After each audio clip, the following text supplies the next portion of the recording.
बाहुबली सांसद जो पूर्व सांसद थे धनंजय सिंह, उन्होंने तो समर्थन कर दिया वहाँ जौनपुर में। अब वो कह रहे हैं, मैंने एक टीवी डिबेट में देखा कि वो कह रहे हैं कि मछली शहर और जौनपुर हम दोनों सीट जीतने जा रहे हैं। डर नहीं है, मुझे डर नहीं, इसलिए मैं ये बोल रही हूँ। मैं 2 मुकदमे इन लोगों ने दर्ज कर दिया है मेरे ऊपर। अच्छा। और आई थिंक वो फॉल्स एलिगेशन है, लेकिन मुझे कोई डर नहीं आ रहा, क्योंकि बीजेपी वालों की रणनीति यही है कि फॉल्स एलिगेशन लगा के लोगों की आवाज दबाए। लेकिन मैं एक वकील हूँ, तो मेरी आवाज दबने वाली है। आपके सामने बीपी सरोज जी हैं, पूर्व सांसद भी हैं, कैसी चुनौती मिल रही है उनसे? जी, चुनौती बिल्कुल भी नहीं है। हम लोग यहाँ पे 1 लाख वोट से जीत रहे हैं। यहाँ पे 1 लाख से जीत रहे हैं? बिल्कुल हम जीत चुके हैं। यहाँ पे सिर्फ ऑफिशियली एक बार आ जाए बस। मतलब जो बीजेपी के जो प्रत्याशी वो खुद ही कह रहे हैं कि मैंने काम नहीं किया, मोदी जी के आ गए तो बस मुझे वोट मिल जाएगा। इसका ये आपने स्पष्ट क्वेश्चन में भी आंसर दे दिया आपने कि वो चुनाव हार रहे हैं, इसलिए वो मोदी जी का चेहरा देख के वोट मांगने का काम कर रहे हैं।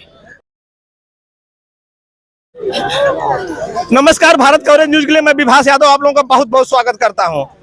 दोस्तों, ये लोकसभा का जो चुनाव चल रहा है उसकी सरगर्मी बढ़ी हुई है और मछली शहर लोकसभा की प्रत्याशी जो समाजवादी पार्टी की हैं प्रिया सरोज जी जनसंपर्क करने में जुटी हुई है और मीरगंज क्षेत्र में आके जो है ये चुनावी जनसभा को इन्होंने संबोधित किया है।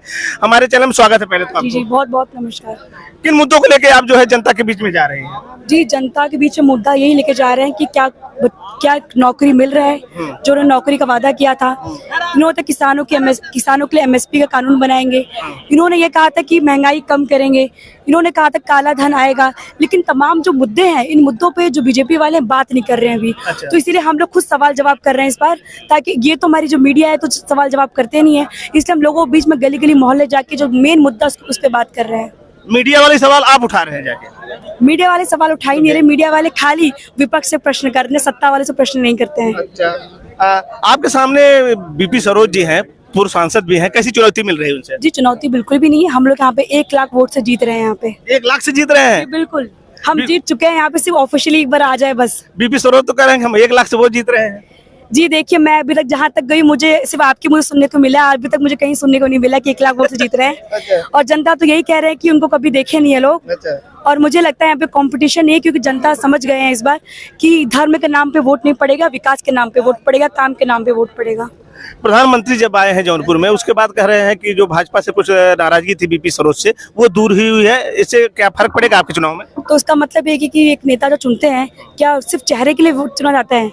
क्या काम के नाम पे उनको वोट? इसका मतलब जो बीजेपी के जो प्रत्याशी वो खुद ही कह रहे हैं कि मैंने काम नहीं किया, मोदी जी के आ गए तो बस मुझे वोट मिल जाएगा। इसका ये आपने स्पष्ट क्वेश्चन में भी आंसर दे दिया आपने कि वो चुनाव हार रहे हैं, इसलिए वो मोदी जी का चेहरा देख के वोट मांगने का काम कर रहे हैं। बाहुबली सांसद जो पूर्व सांसद थे धनंजय सिंह, उन्होंने तो समर्थन कर दिया वहाँ जौनपुर में। अब वो कह रहे हैं, मैंने एक टीवी डिबेट में देखा कि वो कह रहे हैं कि मछली शहर और जौनपुर हम दोनों सीट जीतने जा रहे हैं। देखिए, मेरा समर्थन जनता कर रही है और जनता फैसला करेगी इस बार। फर्क नहीं पड़ने वाला है? बिल्कुल नहीं, जनता मेरे साथ, तो मुझे किसी से डर नहीं है। अच्छा, जनता के बीच में वादे क्या कर रहे हैं आप? जी, वादा यही कर रहे हैं कि हम लोग पुरानी पेंशन बहाल करेंगे, किसानों के एमएसपी कानून बनाएंगे, जो गरीब महिला है उनको 1 लाख रुपीस देंगे पर ईयर देंगे, और जो हमारी जो शिक्षा जो बेरोजगार घूम रहे हैं उनको 1 लाख देंगे, 1 लाख रुपीस देंगे, एक साल में देंगे हम।